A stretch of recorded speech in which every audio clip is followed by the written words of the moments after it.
The second concept is factors affecting resistance. There are three of them.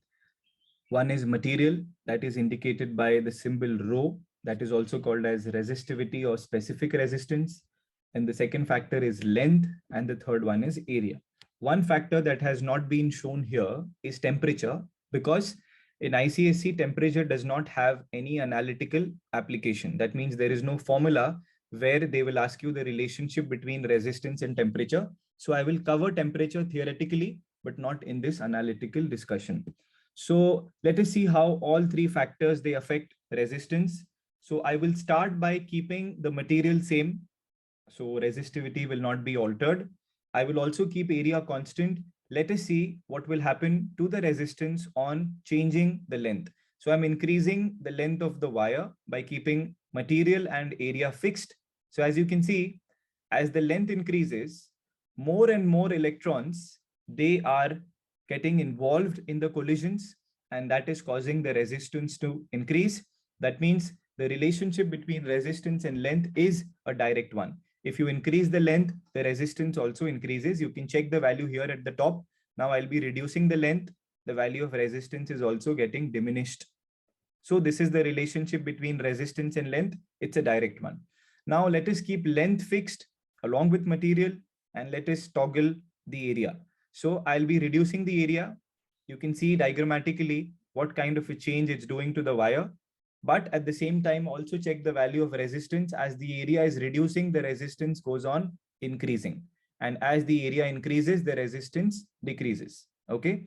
Now, why this happens is when you change the area, we are actually changing the volume or the space available for the electrons to move around. So if I take an area that is larger in value, which means I've taken a wire that's thicker, as is shown here, electrons will find more space to move around. That means chances of the electrons colliding will be less, and that basically explains why the resistance drops. And on the other end, if I lower the area, that will give less space for the electrons to move around, and this naturally is the cause of an increased resistance because of more collisions.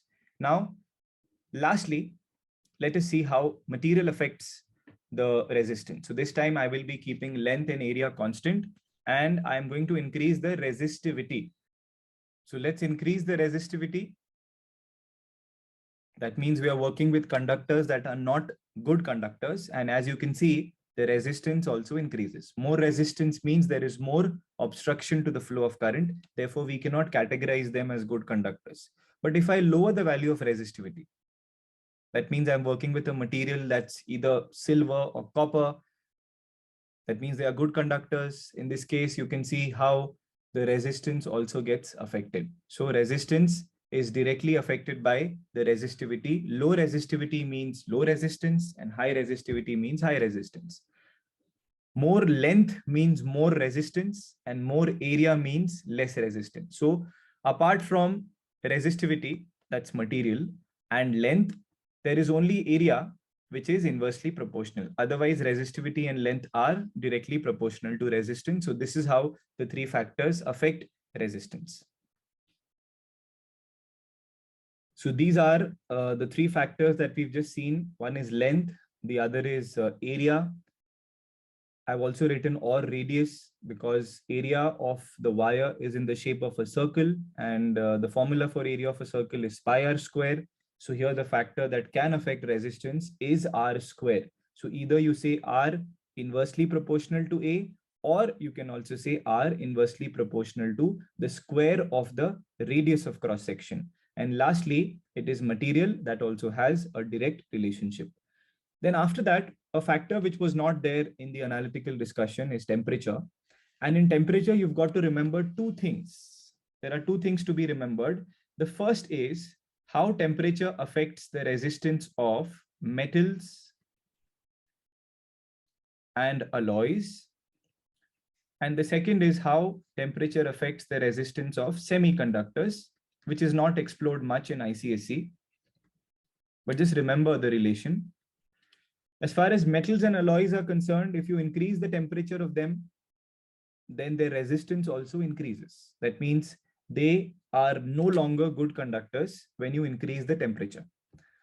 Same is the case with alloys. And in semiconductors, it is an exact opposite variation. On increasing the temperature, they become better conductors. That means their resistance decreases. So resistance is inversely proportional to temperature in case of semiconductors, and it is directly proportional to temperature in case of metals and alloys. Now we are back at the relation R is equal to rho into L upon A. It's a relation on which you can expect both theoretical questions as well as numericals. The numericals that are asked on this formula R is equal to rho into L upon A are of two types. In the first type, out of these four quantities, resistance, resistivity, length, and area, three of them will be given to you, any three. So it can be resistivity given along with length, along with area, and you substitute here correctly, and then you get the resistance. Or it can be resistance, area, and resistivity, and they ask you to find the length. So like this, you can come up with four different situations in the first type. So the first type is relatively easier. The only thing that you have to be careful with the first type is the unit. Sometimes resistance will be given in ohms. Resistivity is given in ohm centimeter. So what you will have to do is you will have to convert ohm centimeter into ohm meter. So that's fairly simple. Like for example, if the resistivity, this is just an example, is given as ohm centimeter. So while substituting it, you divide this by 100 because there is no need to change ohm, but you will have to change centimeter into meter. And to do that, we divide it by 100. So 100 upon 100 gives us 1. Therefore, the value given by the examiner was 100 ohm centimeter, but the value that we substituted is 1 ohm meter. For the same reason, length is usually given in centimeters. Let's say 50 centimeter. You will have to convert this into meters. So you divide this by 100. So 50 divided by 100 is 1 upon 2 or 0.5 meters. Lastly, what you need to remember is for area. Now area can have again two different units. One is centimeter square and the other, which is more practical, is millimeter square. Meter square is rarely given because it becomes a wire that is unimaginable. So if I consider a wire whose thickness is in millimeter square, then we have to remember an important relation. And the relation is that if an area is given as, let us say, 5,000 millimeter square,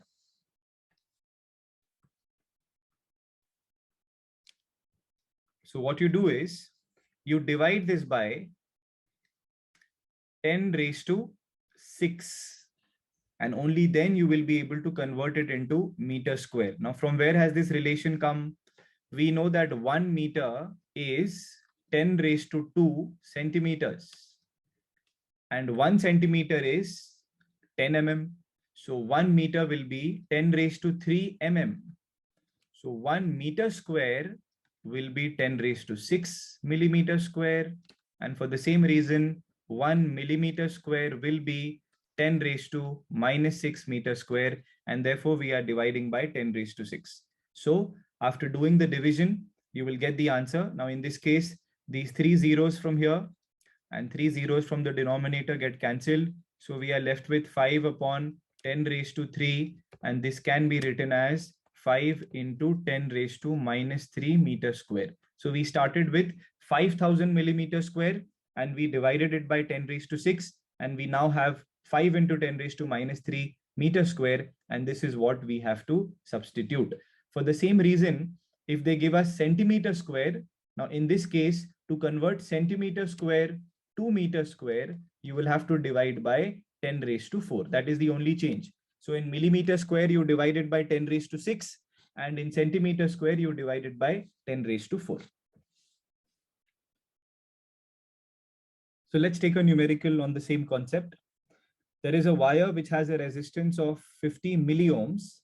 Its area of cross section is 100 centimeters square and its length is 5 meters. Find the resistivity or specific resistance of the wire. So that's the data here. Resistance is 50 milliohms. So that's 50 into 10 raised to minus 3. You can see here the value that's substituted is not just 50, but 50 into 10 raised to minus 3. Then area is 100 centimeters square, as I told you a while ago. To convert centimeter square to meter square, we divide by 10 raised to 4, which is as good as multiplying with 10 raised to minus 4.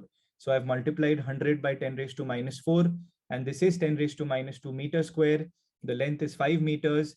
Now the formula that we are going to use here is R is equal to rho into L by A, but here we are trying to solve it for rho. So this A moves up, it gets multiplied with R. So R into A, and L comes in the denominator divided by L. So now let's substitute the values. R is 50 into 10 raised to minus 3, and area, as we saw earlier, is 10 raised to minus 2. Again, why is this 50 into 10 raised to minus 3? Because it is milliohms. So milli is 10 raised to minus 3. Had it been micro, it would have been 10 raised to minus 6. But chances of micro ohms being asked are less. Usually they either give you ohms or they give milliohms. Therefore, I've done that substitution. And then divided by 5, length required no conversion because it was already in the SI unit. And on cancelling 5 with 50 10 times, and then adjusting this 10 with 10 raised to minus 5, we get the end result as 10 raised to minus 4. So if you remember that there is a table which is given in the textbook where the values of resistivities of various substances has been given, 10 raised to minus 4 is neither on the better conductor side nor on the poor conductor side. So it's somewhere in between. That means the value 10 raised to minus 4 is more or less for semiconductors. Had it been 10 raised to minus 7 or 10 raised to minus 8, then we could have said that this indicates a very good conductor like copper or silver.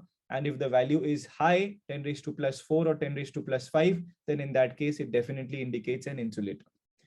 Next, I've just tried to put here the definition of resistivity because it's an important question and many students struggle to remember this. So resistivity is, now the definition actually has come from this formula. Resistivity is, so is the equal to sign. Now the first term that comes here is resistance. So I've said resistivity is resistance of a wire because rho is equal to R. Now which wire? Imagine a wire whose area and length are equal. Therefore, these two terms will cancel each other. So in that case, we'll be left with only R and rho. So we can say resistivity rho is equal to the resistance of a wire whose area and length cancel out. Now for them to cancel out, they should have the same value. And the best possible value that we can consider, especially while defining, is 1. And therefore, I've said it's a wire whose length is unity. That means 1 meter. And cross-sectional area is also unity. That means 1 meter square.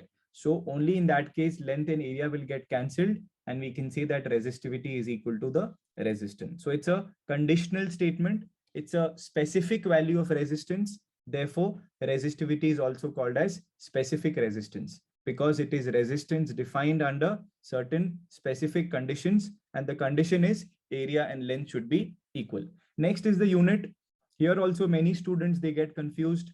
The unit is ohm meter and not ohm per meter. Let me write ohm per meter also. This is ohm per meter, also written as ohm meter raised to minus 1. This is not the unit of resistivity or specific resistance. Ohm per meter is for some other quantity that I will be talking about later. But presently, the unit of resistivity is just ohm meter or ohm centimeter, which means ohm and meter are being multiplied. Though we don't show the multiplication sign, but the unit is ohm meter, which means ohm and meter are being multiplied. Or if you consider the practical situation, wires don't have length in the order of meters, especially in a lab. So there the length is of the order of centimeters. Therefore, ohm centimeter also can be one unit that you can find in the exam. We now go to the next type of numerical that can be asked on this topic. And this question involves comparing either the resistances or the resistivities or the lengths or the areas of two wires of the same material or two wires of different materials. So now we'll see a numerical based on that type. The numerical says there are two wires having resistivities in the ratio 2:5, lengths in the ratio 1:2, and resistances in the ratio 5:1. Find the ratio of their areas of cross section and radii of cross section. So as I told you earlier, if a question involves comparing either the resistances or the resistivities or the lengths or the areas, then the formula that we have to use is this one.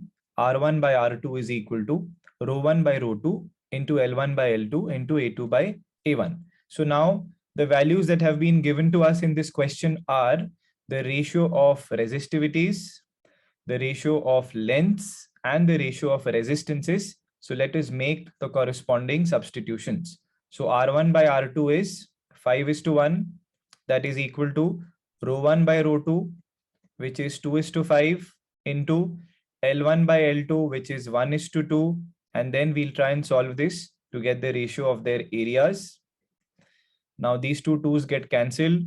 This 5 moves up there.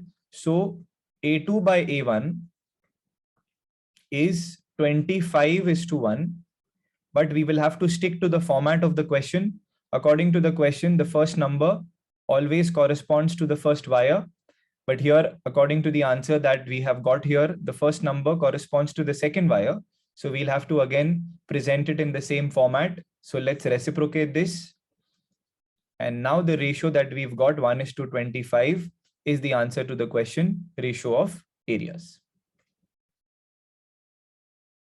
Now to find the ratio of radii, we'll use the same equation and we will replace A2 by A1 by R2 by R1, which is the ratio of radii. And let's not forget to square this, because the area of a wire is in the shape of a circle and the formula for area of a circle is pi r square. And that explains why this ratio is squared. Now, once again, we'll start our substitution. The ratio of resistances is 5:1. The ratio of resistivities 2:5. The ratio of lengths 1:2. And then we are trying to find the ratio of resistances squared. So on solving this, once again, we get the answer for R2 by R1, but this time for the entire fraction squared as 25:1. So in the next step, we will be taking square root on both the sides. So this will give us the ratio as 5:1. And then, as I told you earlier, we always present the answer in the same format. So we'll have to reciprocate this. So R1 upon R2 is 1:5. Thus, the ratio of areas was found as 1:25 and the ratio of radii 1:5. Now, there is another question which involves comparison. But in this question, you are not comparing two wires of the same material or different materials, but it is the same wire that is compared with itself. So here, as you can read, there's a wire which is stretched to 3 times its original length. That means its new length, L2, is 3 times its original length, L1. So the ratio L1 upon L2 will be 1:3. And there is one thing that you should understand, that if a wire is stretched, even though there is an increase in its length by a certain factor, by the same factor, there is also a reduction in its area. Now that area thing, many students tend to miss here, and they think or they assume that if area is not given, we should be taking it as 1:1. Please remember, if a question involves stretching of a wire, or I'll explain in the next part also, a wire being folded on itself, in both of these varieties, even though the area will not be given, you will have to take it, and the area will be the ratio which is reciprocal of the ratio of the length, because area and length, I just told you, they behave inversely. So if the length is increased as a result of stretching, the area will reduce. So here the ratio of length L1 by L2 is 1:3. Therefore, the ratio of area A1 by A2 will be 3:1. And then once again, because we are comparing the resistances, we will have to go back to the original result. R1 by R2 is equal to rho1 by rho2 into L1 by L2. And because it's a question involving areas, indirectly, A2 by A1. Now let's substitute the values.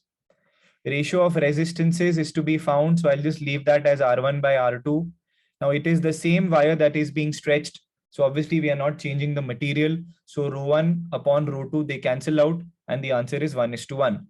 Then L1 by L2, this is given in the question as 1:3. and A2 by A1 is what we inferred, and that is also 1:3. And therefore, the answer for ratio of resistances that we will be getting is 1:9.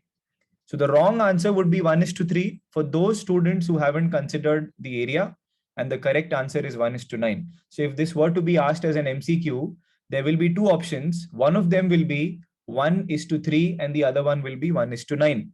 Now students will mark 1:3 if they haven't taken the ratio of areas, but the correct answer is 1:9. Similarly, we have a question where a wire is tripled on itself. Now, I will share an image which will explain to you what exactly is the meaning of a wire being tripled on itself or doubled on itself or folded on itself. So this is the image that explains the concept of folding. So as you can see, the wire is folded on itself multiple times, and the effective length of the wire actually reduces. So in case of a wire being stretched, we find that the length is increased. But in case of a wire that is folded on itself, the effective length decreases. So now when we come back to the question, we are in a much better position to understand the meaning of a wire being tripled on itself. So when a wire is tripled, its length becomes 1/3 of what it actually was. So in case of a wire being stretched, the length becomes 3 times its original value. And in case of a wire being tripled on itself, the new length or the new effective length will be 1/3 of its original length. So now if I solve this for L1 by L2, this time, instead of being 1:3, which was the case earlier, the ratio is now 3:1. And for the same reasons as we saw in the previous example, if the ratio of length is 3:1, the ratio of areas will be the exact reciprocal, and that is 1:3. And now let us do the substitution. R1 by R2. Again, it's the same wire that is being tripled on itself. Therefore, the material is same. So rho 1 upon rho 2 will once again get cancelled. And now the ratio of length is 3:1, and the ratio of area, which is to be substituted as A2 by A1, is also 3:1. And this time the ratio is 9:1. So you can see how it's the same wire, and the change is also by the same factor. But in one case, the factor is causing the length to increase, and in the other case, it is causing the length to reduce. And that explains why the two answers are different. Lastly, I've tried to bring forth the difference between resistivity and resistance per unit length, because it confuses many students. Resistivity is a different thing. Resistance per unit length is a different concept altogether.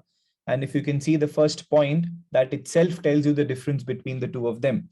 The resistivity, we have seen a while ago that the formula for resistivity is R into A by L. So it is basically the product of resistance and area divided by the length. But if you see resistance per unit length, it is only resistance divided by length. There is no multiplication with area.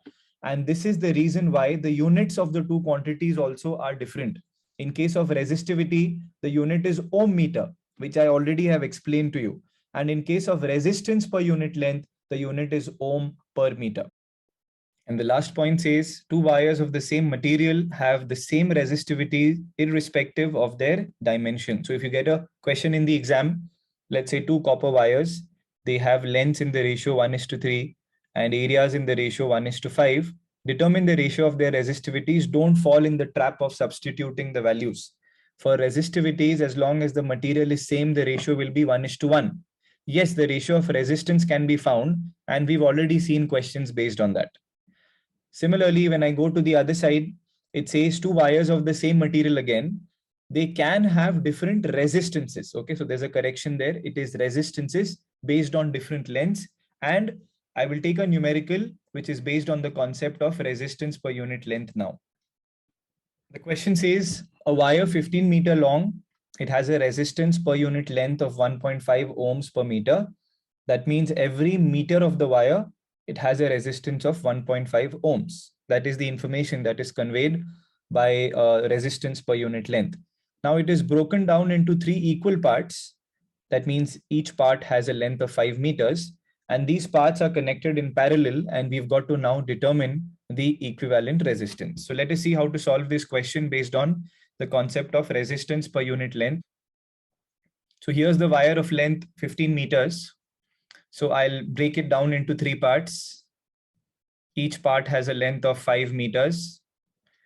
And the 3 parts are positioned in such a way that they are connected in parallel. So let us show the parallel connection.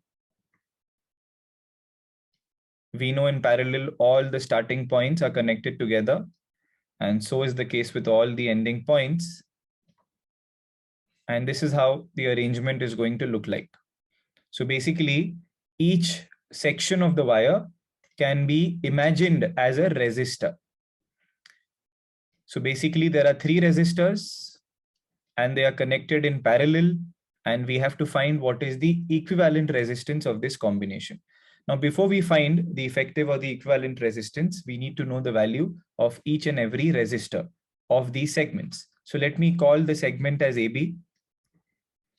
So resistance of segment AB is equal to the resistance per unit length multiplied by the length of AB. Remember this formula. So resistance of any wire can be found by its resistance per unit length multiplied by the length of that wire. Now resistance per unit length for this material is given as 1.5. And the length of this wire is 5 meters. I'm not talking about the entire wire. I'm just talking about this segment.